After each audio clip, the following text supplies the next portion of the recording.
नमस्कार दोस्तों, मैं आचार्य के एस शास्त्री वास्तु एवं ज्योतिषाचार्य सूर्य ज्योतिष में आपका स्वागत करता हूं। मित्रों, मेष लगन से लेकर के हमने सिंह लगन तक की बात की और प्रत्येक लगन में सूर्य से लेकर के शनि पर्यंत तक हमने आपको बताया कि वो ग्रह किस प्रकार का प्रत्येक लगन में फल देते हैं और किस लगन में कौन कौन से ग्रह शुभ होते हैं, कौन कौन से अशुभ होते हैं, कौन से सम होते हैं, कौन से मारक होते हैं। ये हमने आपको बहुत आसान तरीके से बता दिया। ये सब चीजें हम बेसिक में आप लोगों को बता चुके हैं, लेकिन फिर भी हम बार बार आपको इसलिए बता रहे हैं कि आपको किसी पुस्तक की जरूरत ही ना पड़े। आप हमारे इस वीडियो को देख करके ही, इनको समझ करके ही आप अच्छे ज्योतिषी बन सकते हैं।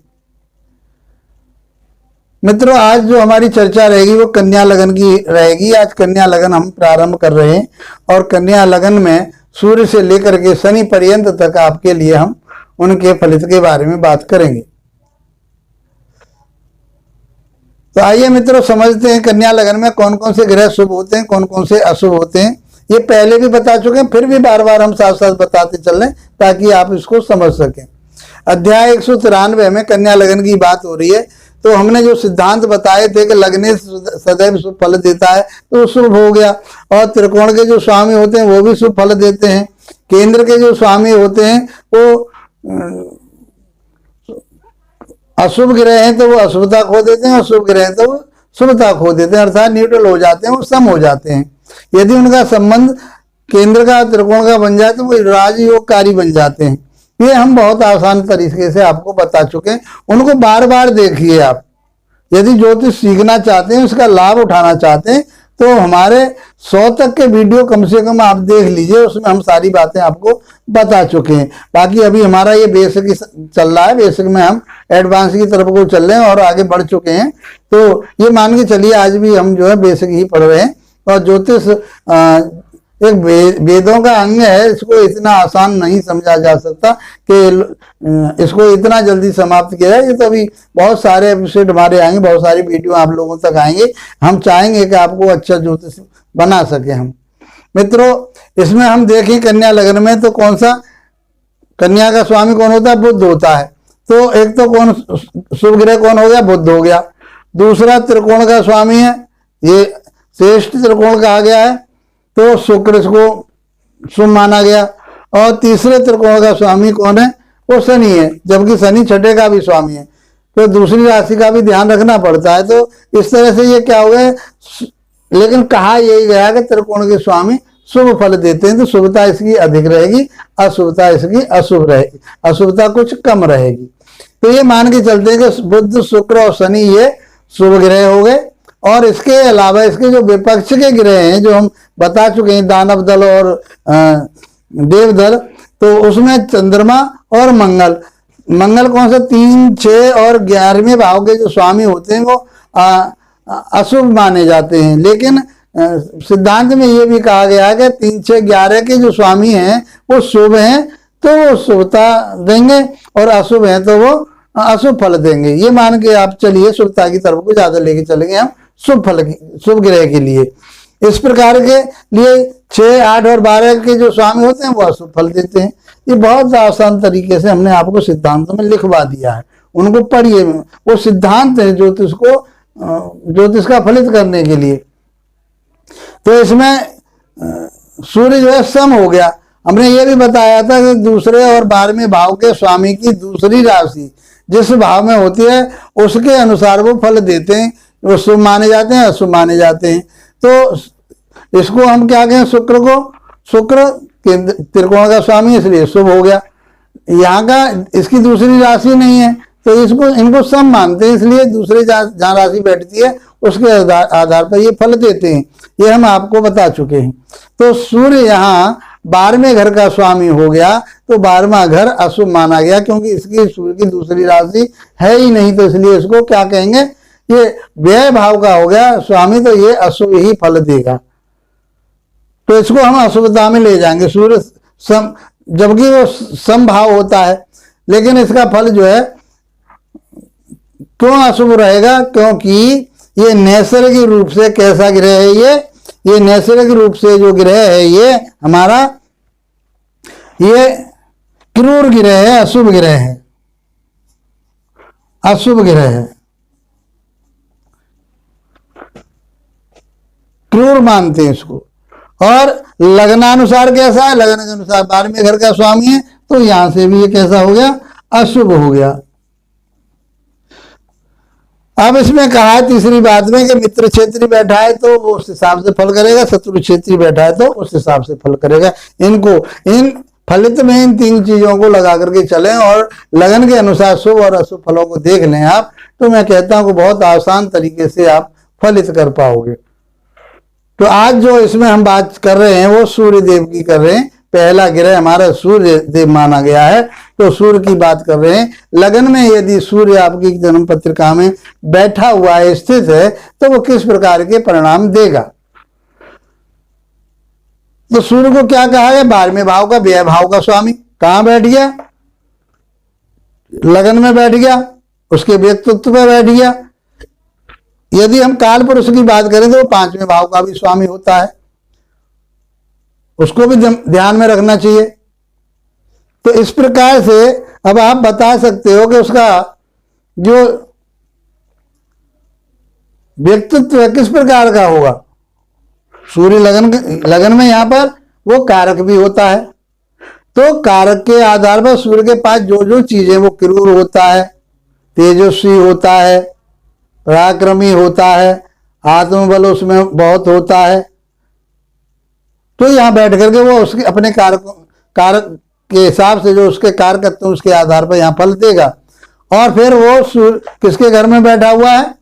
बुध के घर में बैठा हुआ है, तो बुध इसके लिए मित्र मानता है। तो ये बुध इसके साथ हो सकता है, आगे हो सकता है या पीछे हो सकता है, इसके आसपास ही रहता है बुध। तो इसलिए यहां बैठ करके ये सूर्य, स्वास्थ्य में तो कुछ कमी रहेगी क्योंकि 12वें भाव का स्वामी है, लेकिन उसमें जो व्यक्तित्व होगा, उसमें जो तीखापन होगा, उसमें आत्मबल होगा, वह सूर्य देगा यहां बैठ करके, क्योंकि यहां का कारक भी है वो। यदि बात हम करें सूर्य की 7वीं दृष्टि, एक ही दृष्टि होती है, तो दाम्पत्य जीवन पर जाएगी। तो क्रूर ग्रह और अशुभ ग्रह की यदि दृष्टि है तो वो कैसी होगी? वो क्रूर ही होगी, अशुभ होगी। तो यहाँ दाम्पत्य जीवन को, जबकि वहां पर कौन सी राशि है? गुरु की राशि है, तो दाम्पत्य जीवन में भी वो कहीं ना कहीं खटास पैदा करेगा। अलगाव का कारक कहा गया है इसको।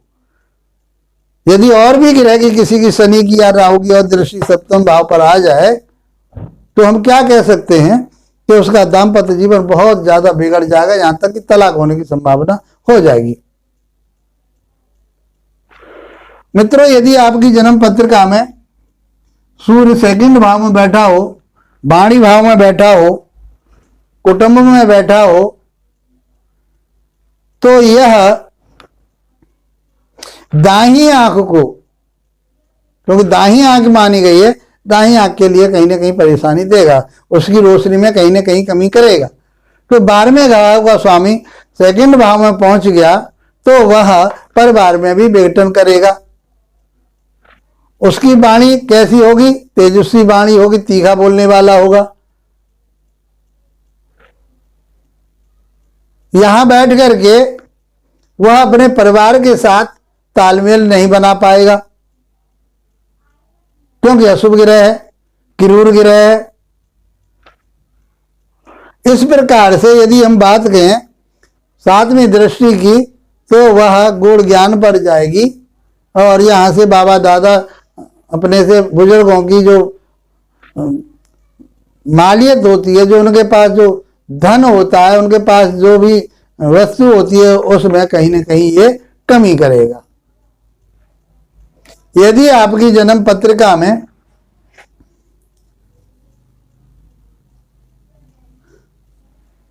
सूर्य 3य भाव में बैठा हो, तो 3, 6 और 11 में सूर्य को, और 10वें भाव में सूर्य को अच्छा बताया गया है। तो यहाँ बैठ करके वो पराक्रमी होगा, हिम्मत वाला होगा, ताकतवर होगा, और अपने पराक्रम से अपने भाई बहनों के ऊपर, अपने आत्मबल से भाई बहनों के ऊपर शासन करने वाला होगा।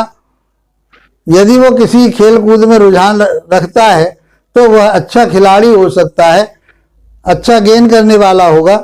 इस प्रकार से हम इसके लिए कह सकते हैं। छोटी मोटी यात्रा करता रहेगा, धर्म के प्रति उसकी ज्यादा रुचि तो रखेगा, लेकिन उसमें ज्यादा ऐसा इंटरेस्ट नहीं होगा, ऐसी रुचि नहीं होगी कि वो उसमें लिप्त हो जाए, क्योंकि उसकी दृष्टि तो हानिकारक ही रहेगी। नौकर चाकरों के साथ में संबंध बढ़िया बने रहेंगे, उनके ऊपर शासन करने वाला होगा। यदि आपकी जन्म पत्रिका में सूर्य यहाँ भी मित्र घर में बैठा हुआ है, यहाँ पे भी मित्र के घर में बैठा हुआ है, तो माता के स्वास्थ्य, क्योंकि 12वें घर का स्वामी है, यहाँ से हम बात करें तो अपने से 12वें में चला गया तो माता के साथ अनमन बनी रहेगी। भूमि भवन वाहन का सुख उतना प्राप्त नहीं हो पाएगा। यहाँ से कर्म क्षेत्र को देखेगा, तो कर्म क्षेत्र को देखने पर वह अपनी योजना के आधार पर, अपने पराक्रम के आधार पर, या अपने जो उसके अंदर एक अहम भावना है उसके आधार पर, यहाँ पर जो काम करने वाले लोग हैं, इसके अधीनस्थ जो काम करने वाले लोग होंगे, उनके साथ भी इसका तालमेल नहीं खाएगा। ये बहुत आसान तरीके से हम धीरे धीरे आगे की तरफ बढ़ रहे हैं और आप इन बातों को समझ पा रहे होंगे। मैं तो कहता हूं कि आप अपना फलित करना सीखिए। मैं बहुत शॉर्ट में आपको लिए बता रहा हूं, इतना ही सब कुछ नहीं है जो मैं कह रहा हूं, इसके अलावा भी बहुत कुछ है। वो आप स्वाध्याय कीजिए, स्वाध्ययन करेंगे तो उसमें आप निपुण होंगे। यदि आपकी जन्म पत्रिका में सूर्य पंचम भाव में बैठा हो, तो पंचम भाव का बैठा हुआ सूर्य काल पुरुष की राशि में वो अपने ही घर में बैठा हुआ है, तो संतान तो वो देगा, लेकिन इस भाव के लिए वह कहीं न कहीं गर्भपात 3, 4, 5 महीने में, 3 महीने में, 2 महीने में गर्भपात करने की ये कोशिश करेगा। और ऐसा ही देखा गया है। यदि जुआ सट्टे की बात करें तो ये बहुत छल कपट से जुआ सट्टा भी खेल सकता है। प्रेम संबंध की बात करें इसकी, तो प्रेम संबंध इसके टिकाऊ नहीं रहेंगे। मित्रों, यहाँ से वह अपने बड़े भाई बहनों को या लाभ भाव को देखेगा तो उनके साथ में भी उनकी तालमेल नहीं खाएगी, और यह यहाँ बैठ करके कहीं न कहीं अपने लाभ में भी कमी कर लेगा, क्योंकि यह व्यय भाव का भी स्वामी है। मित्रों, यदि आपकी जन्म पत्रिका में सूर्य छठे भाव में बैठा हो, तो वो बैठा किसके घर में है? शनि के घर में बैठा है, शत्रु के घर में बैठा हुआ है। यहाँ भी शत्रु के घर में बैठा हुआ था, नीच का बैठा हुआ था, तो सॉरी, यहाँ पे शत्रु शनि के घर में बैठा हुआ था, और यहाँ बैठ गया किसके घर में? यहाँ भी शनि के घर में बैठ गया। लेकिन यहाँ पर अपने कारकत्व के आधार पर, अपने पराक्रम के आधार पर, अपने उसके अंदर जो एक ताकत है, एक हिम्मत है, उसके बल पर यहाँ पर वह शत्रुओं को कब्जे में करने वाला होगा, धन ऋण का भी नाश करने वाला होगा, बुआ वगैरह से उनसे संबंधों में कहीं खटास पैदा करने वाला होगा, ननिहाल भाव से भी इसके अच्छे संबंध नहीं रहेंगे। यहाँ से बैठ करके वह अपने ही घर को देखेगा, तो यहाँ दाम्पत्य जीवन को नहीं खराब करे, क्योंकि यहाँ से सैया सुख देखते हैं, तो उसे भी इतना खराब नहीं करेगा। विदेश जाने की कोशिश करेगा, वहां से वो धन कमा सकता है। लेकिन यहाँ पे हम ये कहें कि कोर्ट कचहरी मुकदमा की बात जो होती है तो यहां से उनके लिए निपटारा कर लेगा। यदि आपकी जन्म पत्रिका में मित्रों सूर्य सप्तम भाव में बैठा हो, तो ये दाम्पत्य जीवन है, पार्टनरशिप का है और व्यवसाय का है, व्यापार का है, तो ये यहां बैठ करके पार्टनरशिप को नहीं चलने देगा, व्यवसाय को नहीं चलने देगा, व्यापार नहीं करने देगा, दाम्पत्य जीवन को बिगाड़ने की कोशिश करेगा। यहां से वह लगन को देखेगा, तो यहाँ से बैठ करके वह स्वास्थ्य में यहाँ कहीं ना कहीं कमी करेगा, उसे उग्रेसिव बनाएगा, उसे क्रोध उसके लिए देगा, और वह अपने व्यक्तित्व में कहीं इसी कारण से वो अपने समाज में स्थान को कहीं ना कहीं वो खो बैठेगा। मित्रों, आगे यदि हम बात करें, सूर्य यदि आपकी जन्म पत्रिका में अष्टम भाव में बैठा हो, बेशक यहाँ किसका उच्च राशि में बैठा हुआ सूर्य है और व्यय भाव का सूर्य यहाँ बैठा हुआ है, तो ये विपरीत राजयोग की बात करता है यहाँ। तो भैया यहाँ आकर के कोई इतना बुरा प्रभाव नहीं देगा, क्यों? क्योंकि इसको विपरीत राजयोग का परिश्रम के बाद, मेहनत के बाद में वो गेन कर जाएगा, वो विदेश में जाकर के धन कमा सकता है, अपना नाम रोशन कर सकता है। तो यहाँ बैठ करके ये सूर्य पैतृक संपत्ति वगैरह और अपने उन चीजों को, जो इस रहस्यमयी जो चीजें उनको ये प्राप्त करने की यहाँ से कोशिश करेगा। वो रिसर्च वगैरह में जहाँ से जा सकता है। यहाँ से वह अपने कुटुंब भाव को देखेगा, वाणी भाव को देखेगा, तो इसे बिगाड़ेगा, तो धन भी इकट्ठा नहीं कर पाएगा। ये वाणी इसकी क्रूरता भरी हुई होगी, तो यह परिवार में भी अपने में विघटन पैदा कर लेगा। मित्रों, इसके साथ ही यदि आपकी जन्म पत्रिका में सूर्य नवम भाव में बैठा हो, भाग्य स्थान में बैठा हो, तो यहाँ बैठ करके वह सूर्य हम ये कहेंगे ज्यादा बुरे प्रभाव देगा, तो ज्यादा बुरे प्रभाव वो नहीं देगा। लेकिन 12वें भाव का स्वामी यदि कहाँ बैठ जाए, ये भाग्य भाव में बैठ जाए, तो इसका भाग्य उदय विदेश से हो सकता है।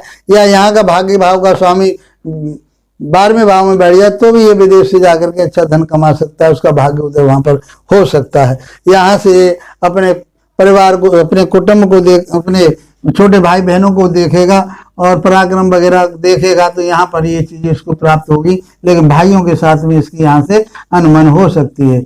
यदि आपकी जन्म पत्रिका में सूर्य 10वें भाव में बैठा हो, तो 10वें भाव में दिग्बली कहा गया है इसके लिए, तो यहाँ से बैठ करके यह अच्छा गेन कर जाएगा, उन्नति तरक्की कर जाएगा। यहाँ बैठ करके अपने किसी सरकारी नौकरी में ये जॉब कर सकता है और यहाँ से मान सम्मान प्रतिष्ठा प्राप्त कर सकता है। हम ये कह सकते हैं कि ये विदेश के द्वारा धन कमा प्राप्त कर सकता है। यहाँ का मालिक यदि यहाँ बैठ जाए, तो वहां जाकर के, विदेश में जाकर के भी ये कुछ अच्छे कार्य करके धन पैदा कर सकता है, उन्नति कर सकता है। यहाँ से यह अपने माता के घर को देखेगा और यहाँ से बैठ करके वह धन भी प्राप्त करेगा।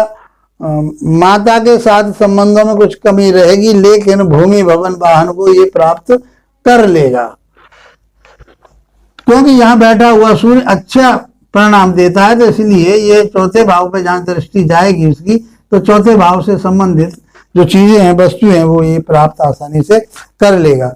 आपकी जन्म पत्रिका में यदि सूर्य 11वें भाव में बैठा हुआ है, लाभ भाव में बैठा हुआ है, तो यहाँ बैठा हुआ ग्रह कोई सा भी ग्रह हो, जबकि ये कहा गया कि क्रूर ग्रह यदि बैठे हैं वहां पर, तो बहुत अच्छा परिणाम देते हैं। तो यहाँ से खूब उन्नति करेगा, तरक्की करेगा, खूब पैसा पैदा करेगा, कोई परेशानी वाली बात इसकी नहीं रहेगी। लेकिन यहाँ से जो दृष्टि जाएगी संतान भाव पर, वहां के लिए ये अशुभता पैदा करेगा, उनकी पढ़ाई लिखाई में व्यवधान डालेगा, गर्भ में वो व्यवधान डालेगा, और यहाँ के लिए ये अच्छा नहीं कहा जा सकता। मित्रों, यदि आपकी जन्म पत्रिका में सूर्य 12वें भाव में बैठा हो, द्वादश भाव में बैठा हो, व्यय भाव में बैठा हो, तो ये अपने ही घर का बैठा हुआ है। मित्रों, यहाँ बैठ करके ये अच्छा परिणाम देगा। सैया सुख इसके लिए यदि हम बात करेंगे, तो सैया सुख मिलेगा उसको, तो मिलेगा उसके लिए, क्योंकि वो अपने घर का है। ये वो विदेश जाएगा तो जाएगा, क्योंकि वो अपने घर का नुकसान कोई नहीं करता। यहाँ बैठ करके कोर्ट कचहरी मुकदमा उसके ऊपर हावी हो सकते हैं, तो हो सकते हैं, लेकिन उनसे काबू में ये कर लेगा, उनसे निपटारा कर लेगा, वो उनको परास्त कर देगा।